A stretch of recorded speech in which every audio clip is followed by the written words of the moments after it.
Saisis la vie. Docteur Walter Wilson. Un médecin vous parle. Êtes-vous assez mauvais pour aller en enfer? Lors de ce matin particulier, quand les événements de cette histoire commencèrent à se produire, mon cœur était heureux plus que d'habitude, parce qu'une nouvelle révélation du Saint-Esprit m'avait été donnée à son sujet le soir précédent. En quittant la maison pour me rendre au bureau, je demandai à Dieu qu'il voulût bien m'accorder le privilège d'être le moyen, au cours de la journée, d'atteindre un cœur par son message et de le conduire au Seigneur Jésus-Christ. Aux environs de 10 heures, 2 jeunes femmes pénétrèrent dans mon bureau sollicitant des annonces pour un journal du matin. J'avais souvent conclu avec ces personnes une affaire et j'étais prêt à signer un nouveau contrat avec elles, ce qu'elles savaient bien d'ailleurs. À mon invitation, elles s'assirent à mon bureau, l'une d'elles en face de moi et l'autre à ma gauche. Ayant achevé notre transaction concernant le contrat d'annonce et ayant conclu l'affaire, je leur dis « Mesdemoiselles, êtes-vous toutes deux converties ou êtes-vous 2 jeunes filles perdues sur le chemin d'une éternité perdue, elle aussi ?» Cette question inhabituelle les surprit grandement. Celle qui était assise en face de moi, mademoiselle D, devint immédiatement sérieuse. Sa sœur, à ma gauche, pensant qu'il s'agissait d'une plaisanterie, exprima ses sentiments par un retentissant éclat de rire qui s'entendit dans toute la pièce. Mademoiselle S était tout à fait certaine que quelqu'un m'avait raconté des choses désagréables la concernant, elle et sa sœur. Elle se hâta de m'assurer qu'elles étaient toutes deux de charmantes jeunes femmes. Elles enseignaient un groupe à l'école du dimanche dans la même église, avaient été élevées par une bonne mère chrétienne et n'avaient jamais fait de mal à personne. L'aînée, mademoiselle D, n'était pas aussi sûre que sa cadette. Elle expliqua. « Docteur, je suis restée éveillée très tard hier soir. J'ai lu ma Bible et je me suis demandé si je possédais tout ce qui était nécessaire pour être sauvée. Je ne me sens pas du tout satisfaite de ma condition de chrétienne et je serais heureuse que vous m'apportiez votre aide. » Ouvrant ma Bible, au passage de Jean 3,16, je la tendis à mademoiselle D en lui disant « Voulez-vous lire ce verset lentement et à haute voix, s'il vous plaît ?» Elle le fit et ajouta « Je connais bien ce verset et j'ai toujours cru à son contenu. » Mais malgré cela, ne sentez-vous pas, mademoiselle D, que vous êtes en train de périr et que vous êtes perdue? « Oui, je le sens, répondit-elle, et je ne comprends pas pourquoi il en est ainsi, puisque je crois à tout ce qu'enseigne la Bible. » C'est parce que vous croyez aux faits, mais cette croyance ne vous a pas amené à accepter le don que Dieu a fait de son Fils. Pourquoi n'acceptez-vous pas Christ maintenant? C'est lui qui veut vous sauver de la perdition. Il veut vous sauver à l'instant si vous l'acceptez et si vous faites de lui votre Seigneur et votre Sauveur.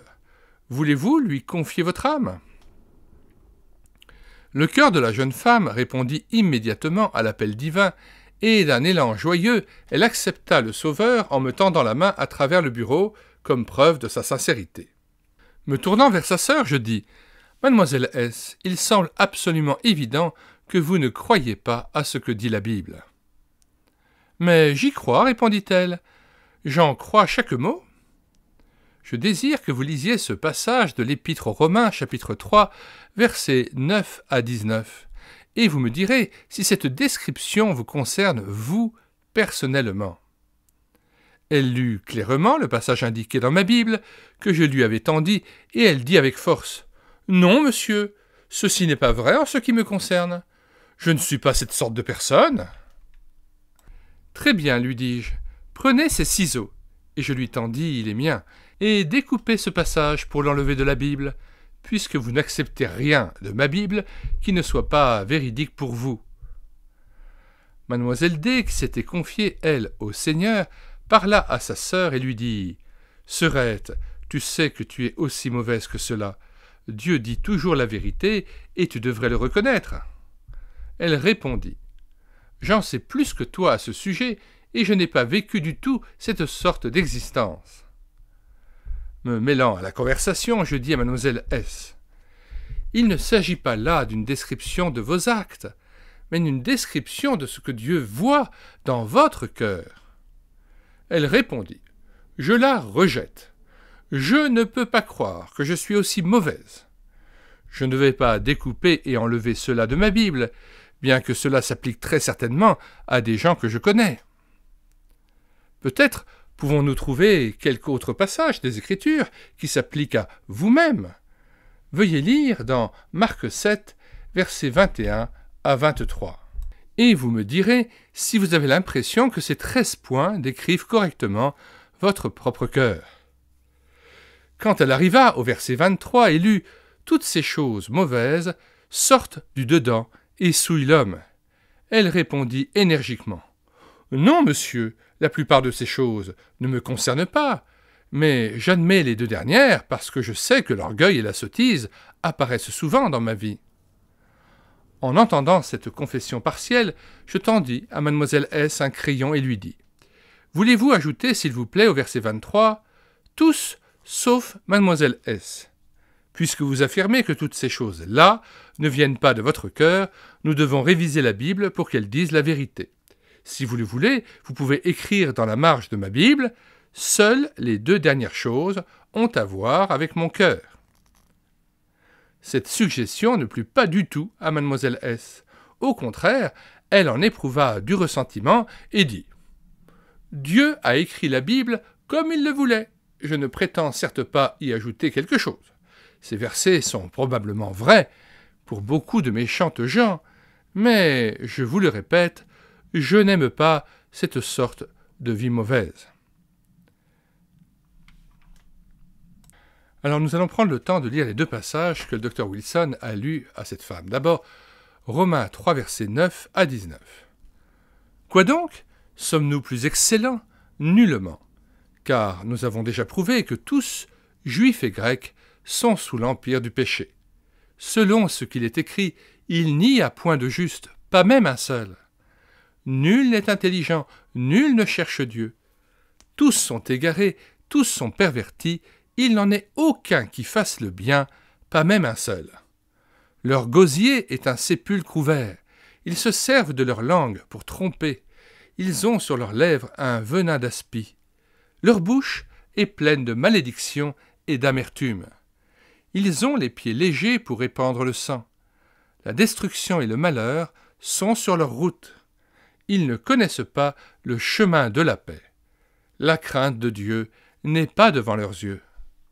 Or, nous savons que tout ce que dit la loi, elle le dit à ceux qui sont sous la loi, afin que toute bouche soit fermée et que tout le monde soit reconnu coupable devant Dieu. On peut même lire le verset 20, « Car nul ne sera justifié devant lui par les œuvres de la loi, puisque c'est par la loi que vient la connaissance du péché. » Lisons maintenant l'autre passage que le Dr Wilson a lu à cette demoiselle. Marc 7, versets 20 à 23. Jésus-Christ dit encore, « Ce qui sort de l'homme, c'est ce qui souille l'homme. Car c'est du dedans, c'est du cœur des hommes que sortent les mauvaises pensées, les adultères, les impudicités, les meurtres, les vols, les cupidités, les méchancetés, la fraude, le dérèglement, le regard envieux, la calomnie, l'orgueil, la folie. Toutes ces choses mauvaises sortent du dedans et souillent l'homme. » Fin de citation et retour au texte. Il était tout à fait évident dès lors que les passages se référant à des péchés outrageants ne s'adressaient pas à elle. Aussi suggérais-je que nous lisions un autre passage pour voir s'il s'appliquait à son cas. C'était Matthieu 13, versets 18 à 23, avec les versets 36 à 42.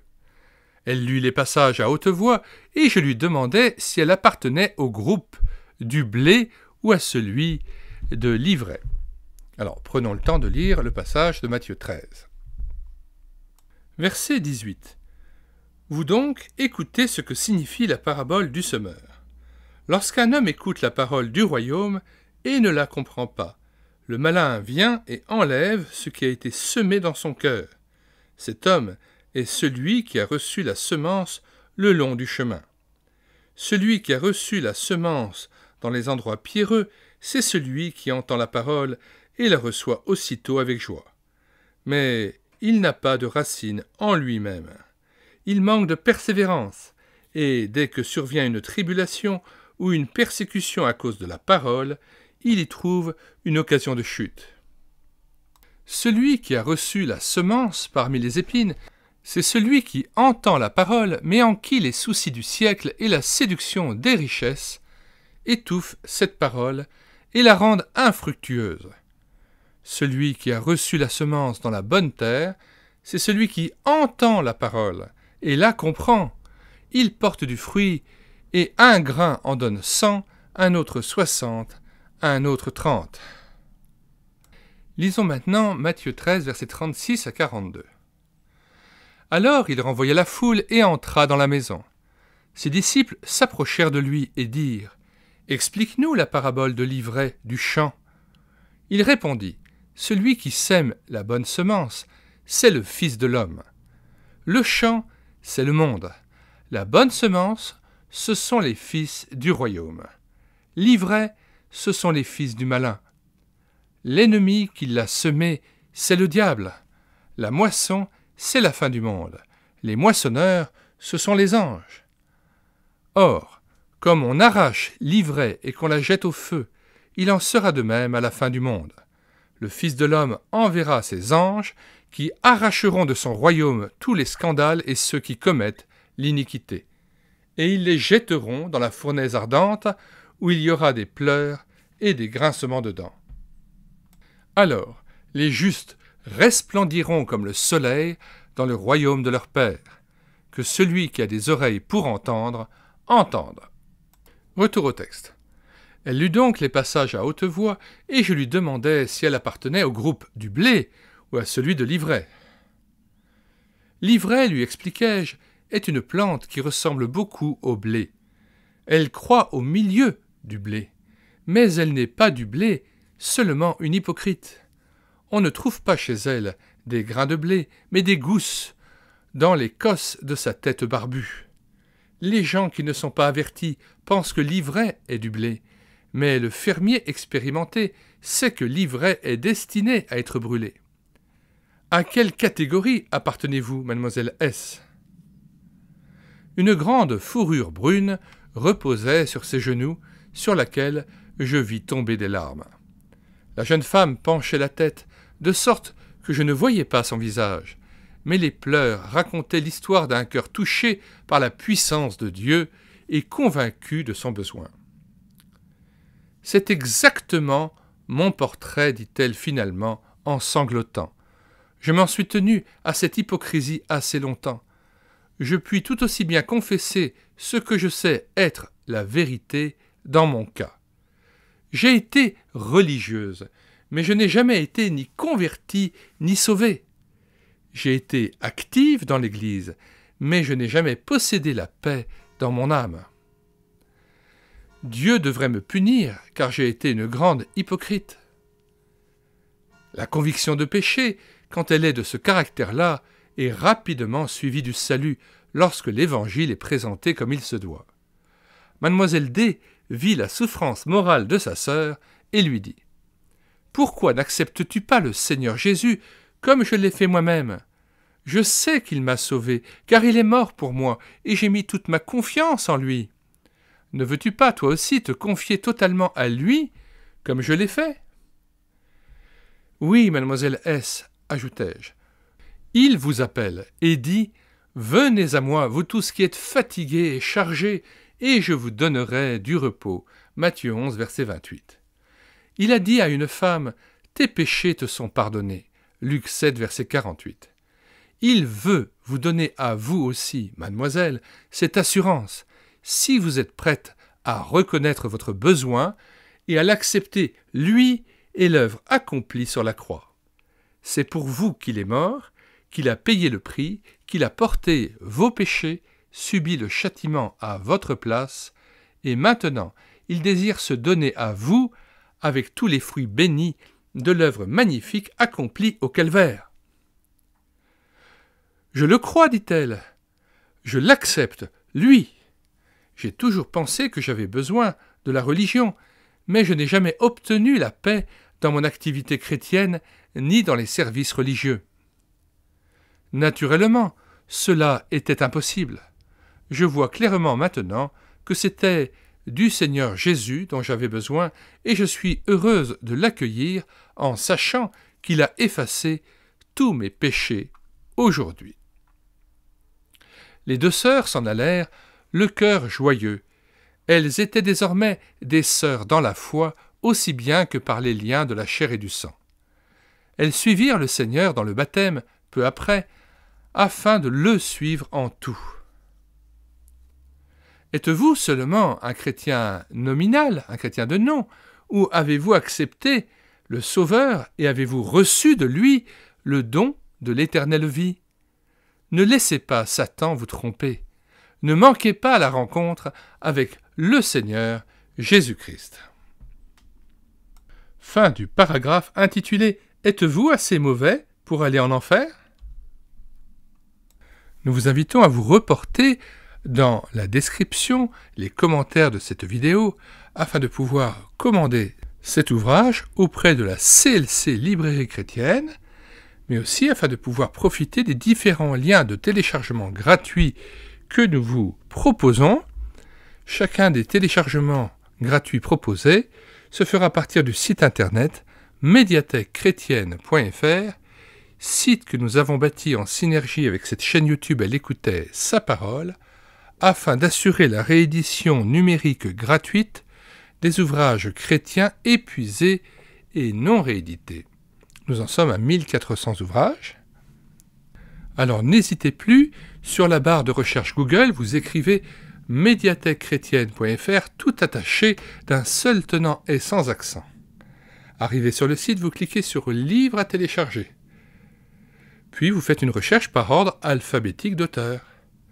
Nous avons par exemple déjà numérisé un autre ouvrage du même docteur Wilson, intitulé « Vie et santé spirituelle ».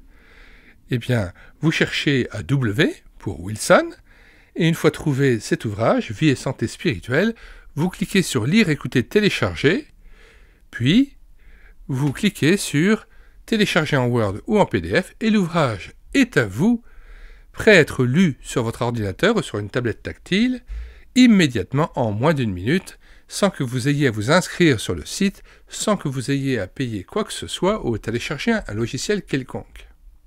Avant de nous quitter, nous vous conseillons vivement de regarder les 250 playlists que nous avons constituées sur cette chaîne YouTube Elle écoutait sa parole, playlist de cantiques mises en parole, plus de 1000 cantiques, playlist d'audiobooks que nous avons pris en charge, plus de 60 audiobooks, playlist de BD Tournesol que nous avons lus avec caméra de document, plus de 80 vidéos, et puis des centaines d'ouvrages que nous avons numérisés et mis gratuitement à votre disposition sur le site internet médiathèquechrétienne.fr et que nous présentons sur cette chaîne YouTube Elle écoutait sa parole.